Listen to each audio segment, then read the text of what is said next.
For generations, there was this kind of shared promise in America, a pretty clear roadmap to success. But if you're like millions of other people, you might feel like that map is totally outdated, and the destination, well, it feels completely out of reach. So that's what we're going to tackle in this explainer. Is the American dream actually dead, or has it just changed into something else entirely? I mean, we all know this script by heart, right? It was basically the blueprint for success that our parents and grandparents passed down. It was simple, it was clear, and for a really long time, it felt totally achievable. And the deal, right? It was supposed to be simple. You put in the work, you'd get the reward. A stable, comfortable, middle-class life was supposed to be waiting for you at the finish line.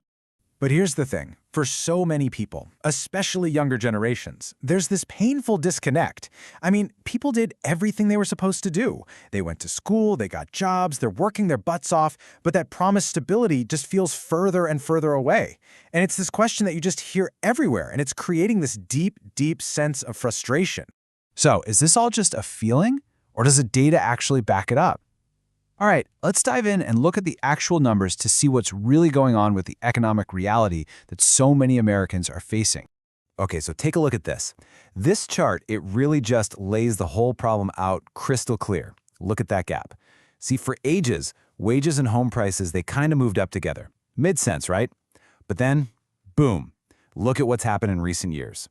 Home prices have just gone to the moon, while wages have pretty much flatlined. So the key thing here isn't that people aren't making money, it's that the cost of a huge piece of the dream is just sprinting away from them. So you think, okay, I'll just rent for a while. But guess what? There's just no break there either. Rents are climbing and climbing, eating up a massive chunk of your paycheck before you can even dream of saving anything. And let's say you do the impossible. You actually scrape together a down payment. Well, now you're hit with another wall: high mortgage rates, which means the monthly cost of that home is way more expensive, pushing it even further out of reach. Oh, and on top of all that, let's talk about the giant weight many people are carrying before they even earn their first real paycheck.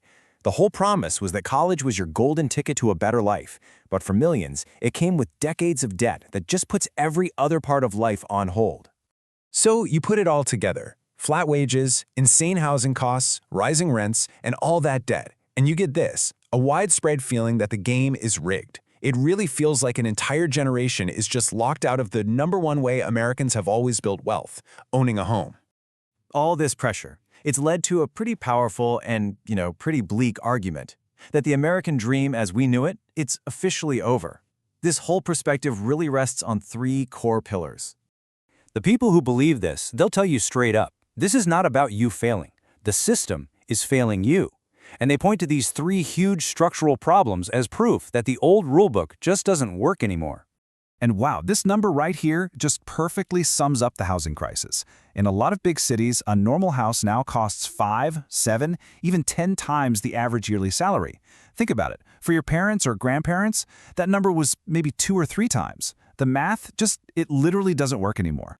And then you've got the debt.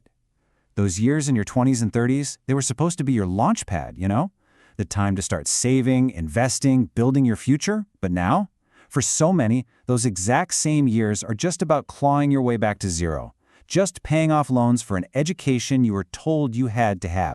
And this quote, it just nails the feeling perfectly. It's not about people being lazy. The whole point is that the goalposts have been moved so far down the field that just working hard isn't enough to score. From this point of view, the American dream isn't a promise anymore. It's become a luxury item that most people just can't afford. Okay, but that's only one side of the story. There's a strong counter-argument out there that says the dream isn't dead at all. It has just evolved, and that if you think it's dead, you're just not looking at the road ahead. So this line of thinking goes, yeah, the old roads might be blocked off, but there are all these brand new highways opening up that didn't even exist before. That old picture of a house with a white picket fence by 30, working one job for 40 years, that's a black and white photo in a full-color world. Today, we're talking about starting a business from your laptop, becoming a creator, learning a high-income skill online without a 4-year degree, investing globally from your phone. So, according to this argument, the real problem isn't the system itself, it's our own outdated expectations.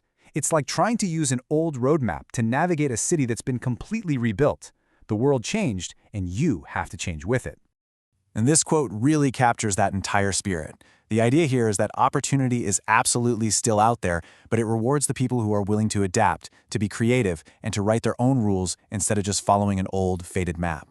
All right, so we've got two really compelling but totally different stories here. One says the whole game is rigged. The other says you just need to learn the new rules. So where does that leave us? And when you look at them side by side like this, you start to see something interesting. They're both kind of right, aren't they? It's a fact that costs are through the roof and the old paths are disappearing. But it's also a fact that new technologies have created all these incredible new opportunities and new ways to define what success even means. Which leads to a really important idea. Maybe the issue is that the old American dream was treated like a one-size-fits-all deal. You know, the house, the car, the 9-to-5. But maybe now it's more like a giant clothing store with endless options, and the whole point is to find what actually fits you. So that brings us all the way back to where we started. But after everything we've looked at, asking, is the American dream dead? It almost feels like the wrong question, doesn't it? It feels way too simple for a world that's this complicated. Maybe a better question, a more honest question is this one. Instead of asking if it exists, we should be asking who still has access to it. Because, let's be real, is everyone starting from the same place? Or are some people facing all those old barriers, but without the keys to unlock these new opportunities? And that's where we're going to leave it. With the most important question of all, which is the one for you. Because in a world where that old, predictable script has been totally ripped up, you're the one holding the pen. So I want you to think about it. Forget what you were told it should be. What does a successful, happy, meaningful life look like to you today? What is your American dream?